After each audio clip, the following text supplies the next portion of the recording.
Télé 50, simplement congolais.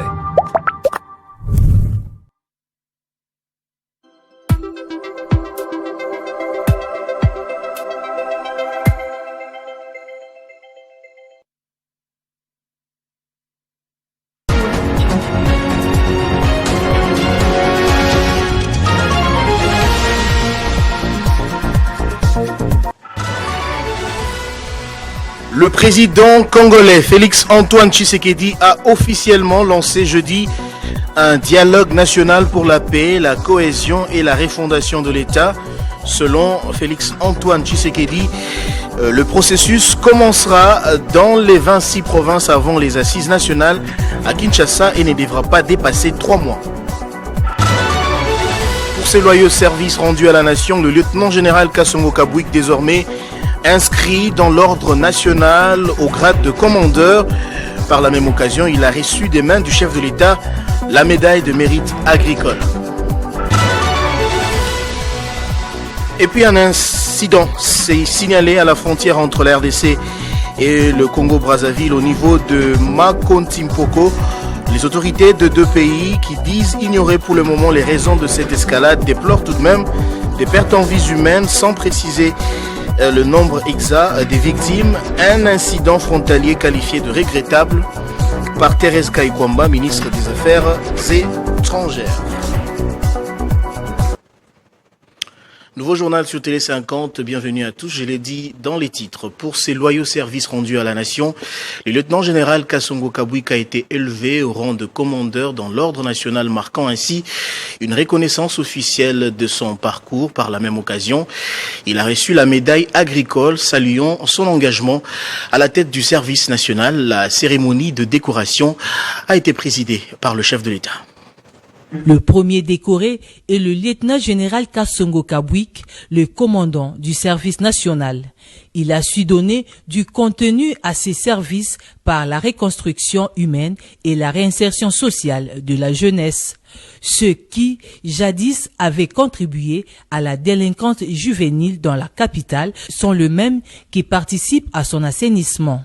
Le général Kabwik a été admis dans l'ordre national au grade de commandeur et reçu la médaille de mérite agricole. Nous voulons voir dans cette distinction non pas un point d'arrivée, mais un encouragement à faire davantage, à servir encore mieux et à inspirer autour de nous les générations présentes et futures.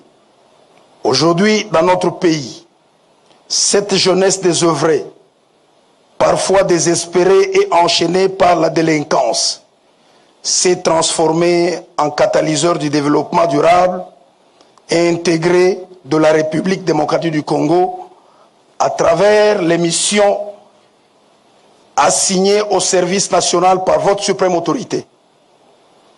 Les grandes et marquantes réalisations d'intérêt public accomplies par ces jeunes nommés bâtisseurs de la nation suscitent l'espoir, l'admiration et la joie de tout un peuple. Le président congolais, justement, a officiellement lancé jeudi un dialogue national pour la paix, la cohésion et la refondation de l'État. Le processus commencera dans les 26 provinces avant des assises nationales à Kinshasa et ne devra pas dépasser 3 mois. Majorité opposition, société civile, confessions religieuses et de nombreuses catégories de la population doivent y être associées. On écoute un extrait du discours du président de la République. Une question s'impose donc à notre conscience nationale. Pourquoi, 66 ans après l'indépendance, notre pays reste-t-il confronté aux mêmes fragilités, aux mêmes fractures et au retour régulier des mêmes crises? Pourquoi tant d'accords n'ont-ils pas encore produit une paix durable et irréversible? La réponse à cette interrogation ne réside ni dans la condamnation d'un camp, ni dans la mise en accusation d'une communauté ou d'une génération. Elle se trouve dans des fragilités plus profondes que nous devons examiner avec lucidité. La première est que nous avons trop souvent répondu aux crises par le partage du pouvoir plutôt que par la consolidation de l'État. Nous avons réparti les fonctions et les responsabilités sans transformer suffisamment les institutions appelées à survivre aux hommes et aux circonstances. Or, un arrangement politique peut être remis en cause. Seule une institution forte, légitime et durable protège la République dans le temps. La deuxième est que nombre de ces processus sont demeurés concentrés entre acteurs politiques dans des espaces éloignés des réalités quotidiennes de nos populations. Le peuple congolais a souvent été appelé à soutenir des conclusions qu'il n'avait pas véritablement contribué à élaborer. Pourtant, aucun accord ne peut durer s'il n'est pas compris, approprié et défendu par la nation. Un dialogue national inclusif mais encadré. Le président de la République, Félix Tshisekedi, a annoncé le lancement d'un processus de consultation qui devra s'étendre à toutes les provinces de la RDC et associer toutes les couches de la population. Une démarche qui exclut tout de même du processus politique les groupes rebelles, tandis que la décrispation reste conditionnée au respect de la justice et aux mécanismes de désarmement. Jean-David Kilolo pour ce dossier de presse.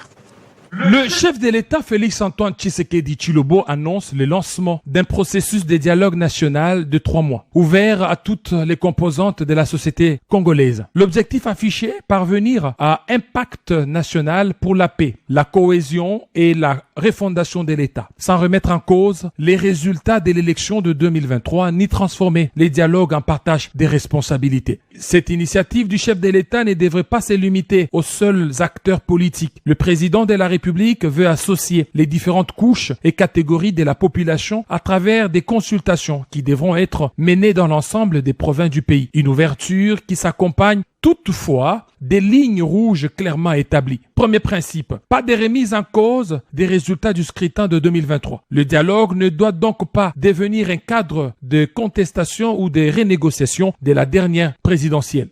Deuxième principe, pas de partage de pouvoir considéré comme un simple partage du gâteau. Le processus doit, selon cette orientation, déboucher sur des engagements et des réformes plutôt que sur la redistribution des postes politiques. Sur le plan sécuritaire, la décrispation est également envisagée, mais dans le respect de la justice. Les personnes ayant pris les armes sont appelées à s'inscrire dans les processus de PDDRCC, consacré notamment au désarmement, à la démobilisation, à la réintégration et à la réinsertion. Les groupes rebelles, eux, ne sont pas appelés à participer au dialogue en tant qu'acteurs du processus politique. Autre ouverture annoncée, celle en direction des Congolais vivant en exil. Ils sont invités à rentrer au pays dans le cadre de cette dynamique de décrispation. L'objectif final, ce processus est annoncé pour une durée de 3 mois. À son terme, l'ambition est de parvenir à un pacte national pour la paix, la cohésion et la refondation de l'État. Un document qui devrait permettre de formaliser les engagements issus des consultations et de fixer une nouvelle feuille de route nationale. Pour passer de l'annonce à l'organisation concrète, une ordonnance présidentielle est attendue dans les prochains jours. Elle devrait mettre en place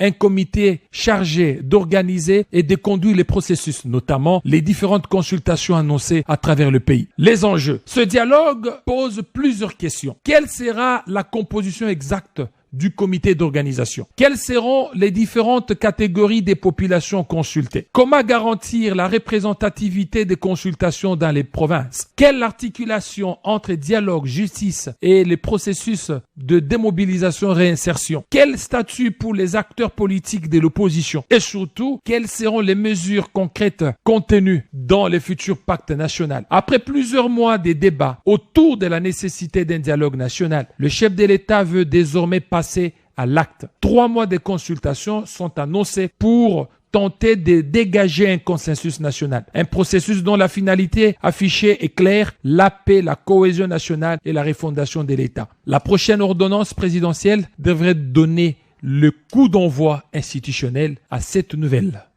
étape.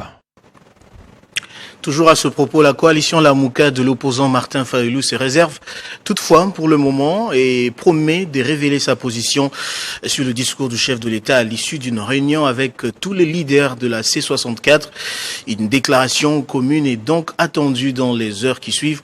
On écoute Prince Epengue, porte-parole de Lamouka et président de l'ADD Congo.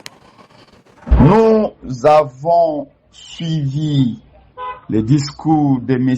Félix Tshisekedi comme tout Congolais. À cet instant où le pays est plongé dans la confusion et dans le chaos, comme l'avait dit Cardinal Ambongo lors d'une homélie, si vous regardez bien l'état du pays, vous avez l'impression, la nette impression alors, que tous les malheurs du monde se sont donné rendez-vous au Congo en ce moment. Il y a Ebola qui tue plus de 2000 morts en ce moment dans la partie est du pays. Il y a les ADF qui massacrent chaque jour du côté de l'Ituri et du Nord Kivu. Il y a la rébellion combinée avec l'agression qui attriste une partie du pays. Il y a le Mobondo de l'autre côté. Il y a le chômage. Il y a la pauvreté. Il y a les détournements. Bref, les Congolais veulent les voir claires. Et les Congolais veulent savoir où le pays va. Et quand M. Tshisekedi prend la parole pour parler du dialogue, évidemment que les Congolais s'entendaient à ceux qui disent quelque chose qui pèse. Nous, de la coalition d'opposition Lamuka, nous, de la DD Congo et de la C64, nous allons nous réunir aujourd'hui et nous allons fixer l'opinion. Nous savons ce que nous voulons pour notre pays. Nous savons ce qui est bien pour notre peuple. Dans ce contexte de chaos, nous appelons le peuple à rester vigilant, à rester debout, à rester mobilisé. Personne ne va trahir le peuple. Et pendant ce temps, l'association congolaise pour la défense des droits de l'homme Azado s'est dit satisfaite après le discours du chef de l'État. Cette structure de la société civile salue le fait que ces assises annoncées par le président de la République ne seront pas une opportunité pour se partager le pouvoir. On écoute son président, maître Jean-Claude Katende.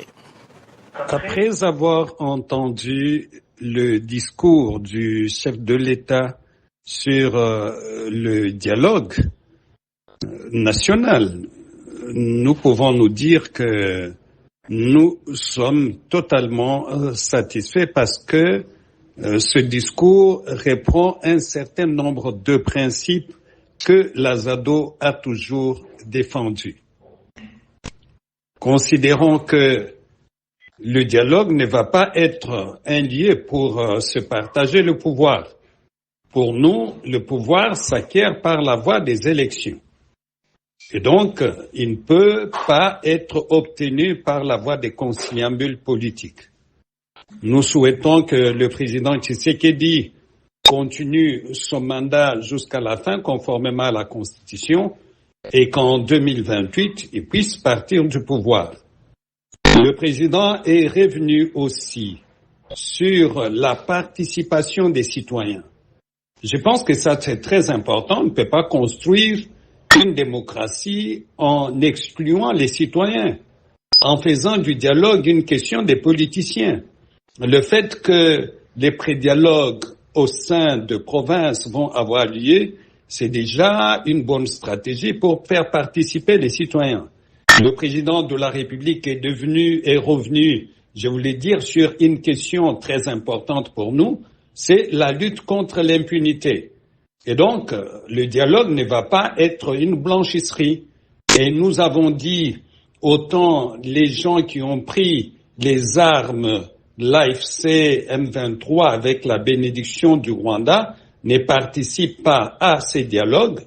Nous disons aussi que les gens qui sont dans l'union sacrée, qui ont le sang de Congolais sur leurs mains depuis plusieurs années, ne devront pas aussi participer à ce dialogue dans la mesure où les victimes continuent à réclamer, n'est-ce pas, la justice. Changeant de chapitre à présent, lutte contre le banditisme urbain à Kinshasa. Le directeur général de G24, Dickson Mubimba, a échangé avec le Parlement des étudiants de Kinshasa sur le phénomène Kuluna, une stratégie qui va de la prévention à la réinsertion en passant par la désintoxication. Entre décors, le directeur général de G24, Dickson Mubimba, face aux étudiants. Au cœur des échanges, les phénomènes Kuluna qui gangrènent Kinshasa. Une rencontre axée sur les défis, les actions et les perspectives des préventions dans les cadres de l'engagement de G24 depuis 2008. Pour Dickson Mubimba, il faut aller à la racine du problème, ramener ces jeunes à l'emploi pour améliorer leur situation sociale. Et les résultats sont là, du moins dans la zone pilote de Kaouka. Dickson Mubimba est formel. Nous parlons du centre de désintoxication. Pourquoi ? Parce qu'il faut apporter une stratégie intégrée qui comprend à la fois la répression ciblée, quand c'est nécessaire, la prévention, à travers les campagnes de sensibilisation, vous l'avez évoqué, mais également la réinsertion socio-professionnelle à travers une campagne de formation, mais également de l'accompagnement vers un emploi. De cette évaluation, se suit une catégorisation de ceux qui ont besoin d'une aide.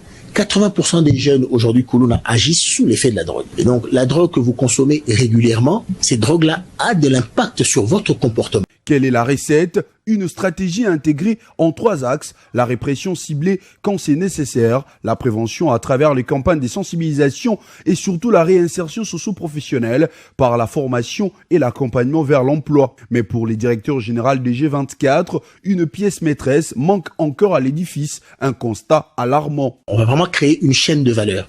De la collection à la transformation et à la révalorisation de ces déchets-là.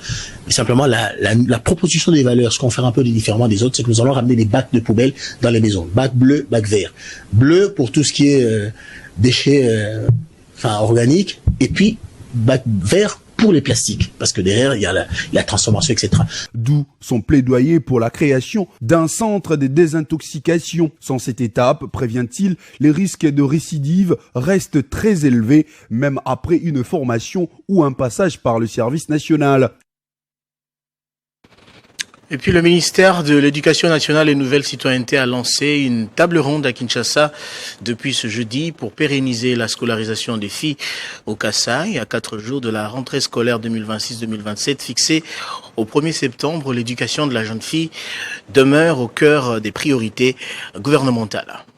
Jeudi 27 août 2026 à Kinshasa, le ministère de l'Éducation nationale et Nouvelle Citoyenneté, à travers le projet d'apprentissage et d'autonomisation des filles PAF, a ouvert une table ronde de 3 jours destinée à faire les bilans et fixer les caps. Donnant le coup d'envoi au nom du secrétaire général de l'Éducation nationale, la directrice à l'éducation de la vie courante a souligné l'urgence d'élever les freins à la scolarisation des filles dans les secondaires en RDC. Madame Alice Moutambaye, coordonnatrice déléguée du PAF, a dans son adresse présenté des avancées significatives malgré les défis logistiques et structurels. Le programme des bourses PAF a permis de maintenir des milliers de filles sur le banc de l'école secondaire dans la province du Kasaï. Nous sommes passés de 49 215 filles ciblées lors de la phase pilote à plus de 301 218 000 filles aujourd'hui prises en charge dans 1882 établissements scolaires du Kasaï 1 et du Kasaï 2.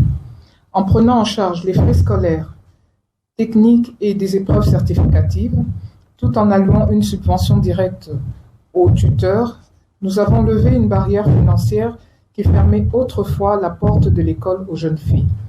Dans les zones couvertes, le taux de maintien scolaire a progressé de manière spectaculaire, tandis que les cas de mariage précoce et de violences basées sur le genre ont reculé grâce à la signature des codes de bonne conduite et à l'action continue du mécanisme de gestion des plaintes. Pierre Mwamba, ministre provincial de l'Éducation du Kasaï, a salué le partenariat avec le gouvernement central à travers les PAF et la hausse du taux de fréquentation des filles au secondaire au Kasaï. Jusqu'au 29 août, experts, acteurs éducatifs et partenaires techniques vont ajuster la feuille de route opérationnelle pour l'année scolaire 2026-2027 avec un objectif clair, garantir à chaque fille l'accès et le maintien dans un parcours secondaire de qualité. La gouverneure du Lualaba, Fifi Masuka Saini, a reçu lundi une délégation du Front des indépendants pour la démocratie chrétienne FIDEC, conduite par son président national intérimaire, Dédé Moupassa.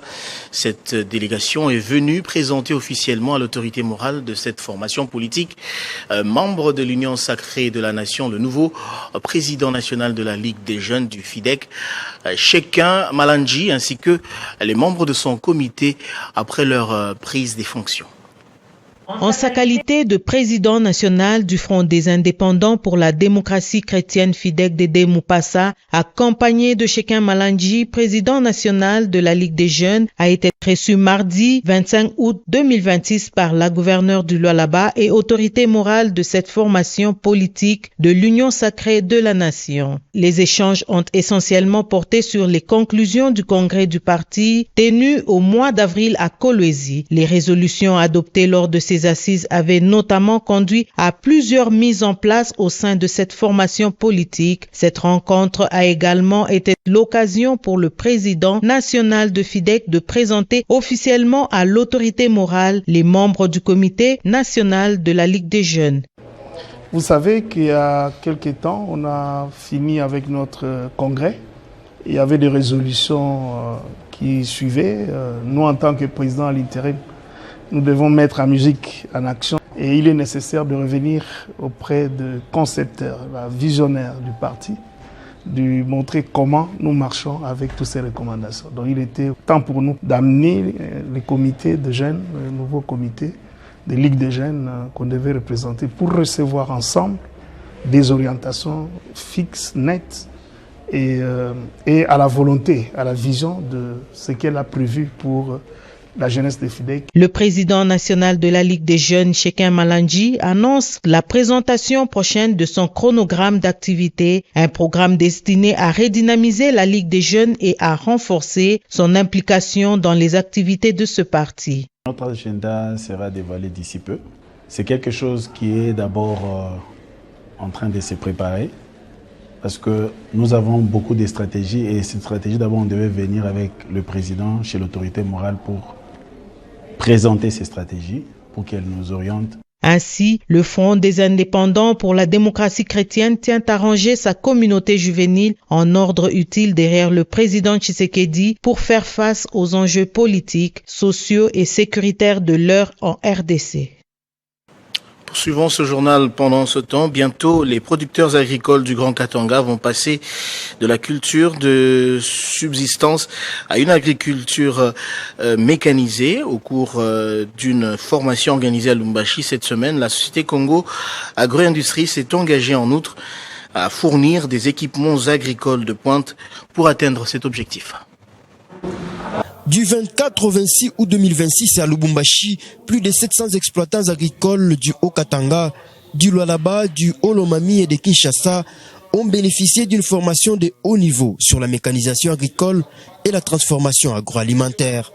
Offerte par Congo Agro-Industrie, une société basée dans la capitale du cuivre et spécialisée dans la vente d'engins agricoles, cette initiative vise à renforcer les capacités des agriculteurs locaux afin de passer d'une culture de subsistance à une agriculture mécanisée. Des experts venus d'Inde, des Zambie et des RDC ont outillé les participants sur les nouvelles techniques d'exploitation agricole, notamment l'irrigation goutte à goutte. Par rapport à manque de mécanisation agricole,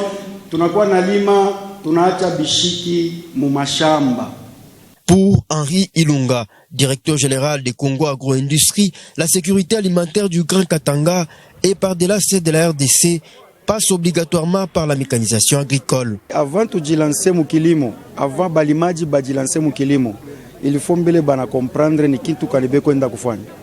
Parce que tuliangalia balimaji ba mingi balikuwa natumika tu jusque ni fermier kwa jina. Kwa kusema pays yetu ikuye yanze kujidependre wenyewe mchakula. Il faut balimaji bananza kuproduire. Tunaita balimaji, tunabafundisha ya kusema na siye tuanze kujiproduire shi benyewe parce que banduku yetu ma pays voisin bakifunge ma frontière, je pense Mukatanga même Lubumbashi mubenye muku ba témoin bitu binapandaka bei sana.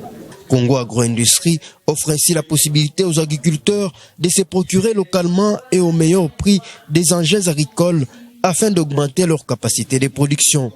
Au cours de ces 3 jours de formation, les participants ont également découvert diverses machines agricoles ainsi que les produits agricoles et d'élevage de certains producteurs locaux. Et puis le gouverneur de Kinshasa, Daniel Bumba Lubaki, a officiellement pris mercredi à Brazzaville la présidence de la commission spéciale de coopération Kinshasa-Brazzaville COSPECO. C'était à l'issue de la 24e assemblée générale ordinaire de cette structure. En recevant aujourd'hui le flambeau de la COSPECO, Kinshasa reçoit une responsabilité. Nous la recevons avec confiance, mais surtout avec détermination. Nous voulons donner à cette coopération une nouvelle impulsion. Nous voulons passer à des intentions aux réalisations, des déclarations aux projets, des projets aux résultats. Durant notre mandat, nous mettrons toute notre énergie au service de cette ambition. Le bureau exécutif, les experts et l'ensemble des parties prenantes seront appelés à travailler à la mise en œuvre effective du plan d'action adopté.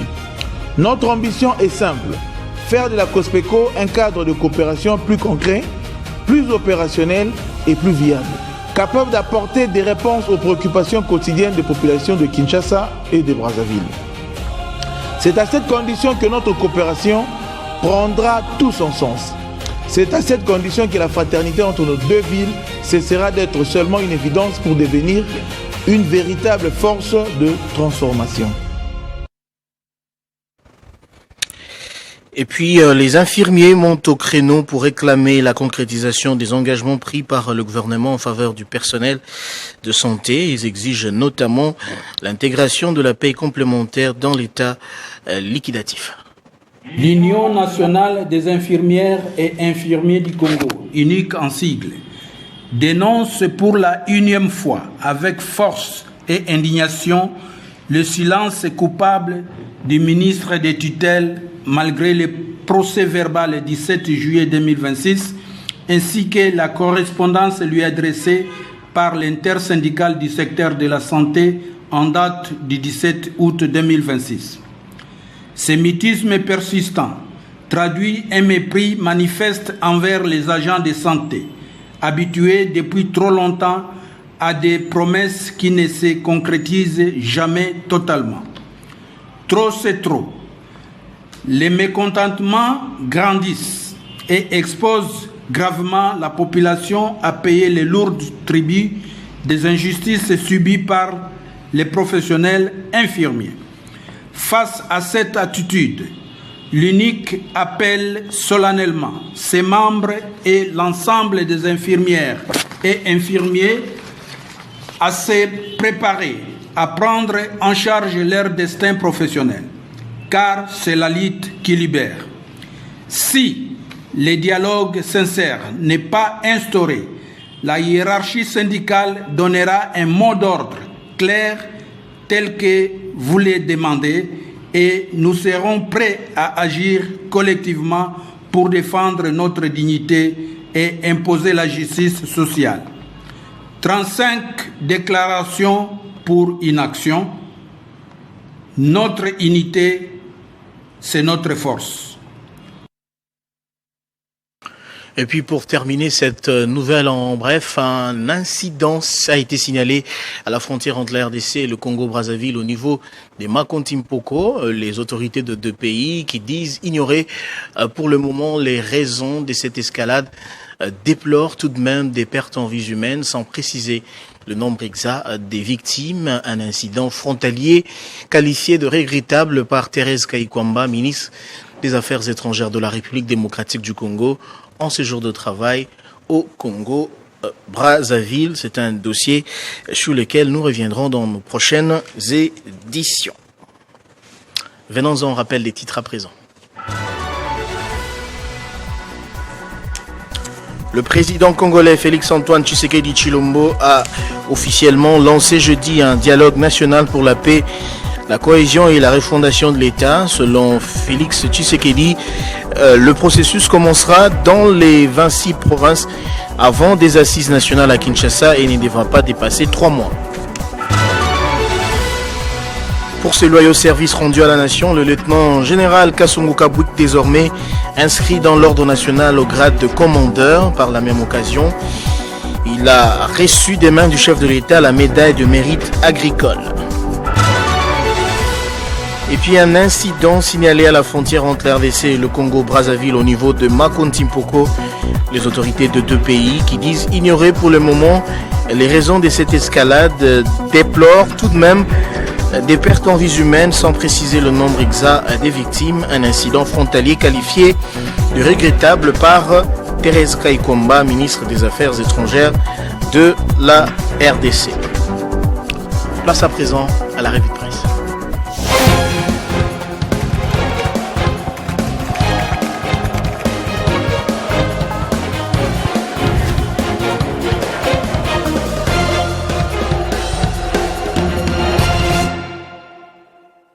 C'est parti avec la revue de presse, c'est avec Nathan Diamouté qui est déjà avec moi sur ce plateau, à qui j'ai dit bonjour et bienvenue. Bonjour Christian Kalonji, merci, bonjour également à tous ceux qui nous suivent de partout.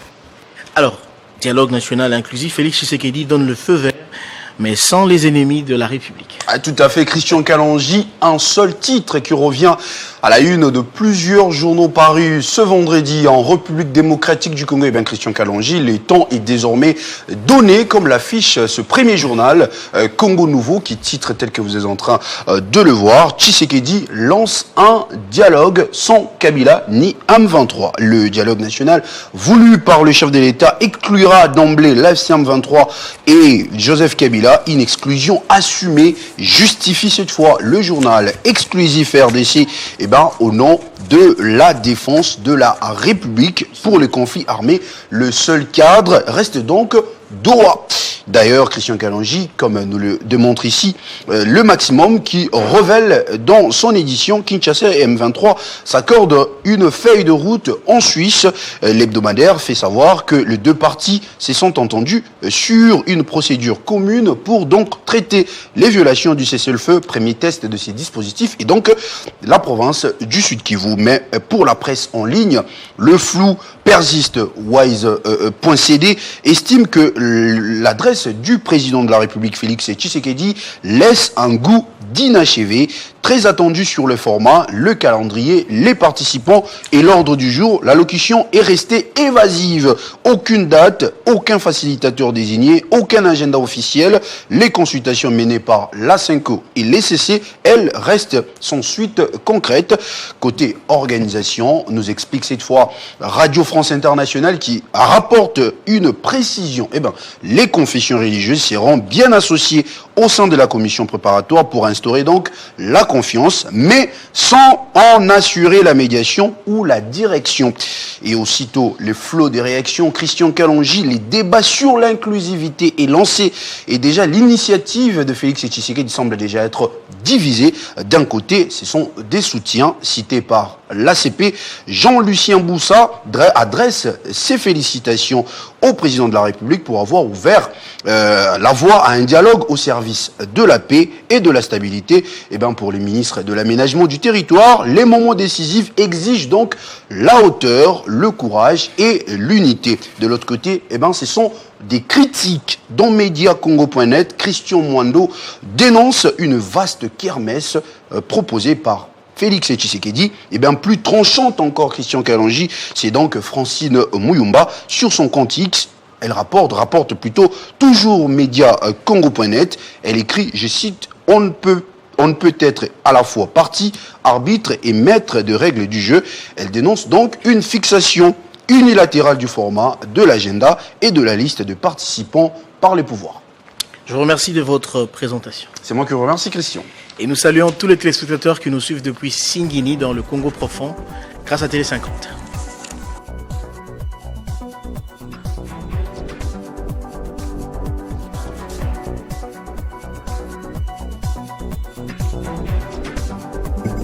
Retrouvez toute l'actualité en continu sur www.tele50.cd.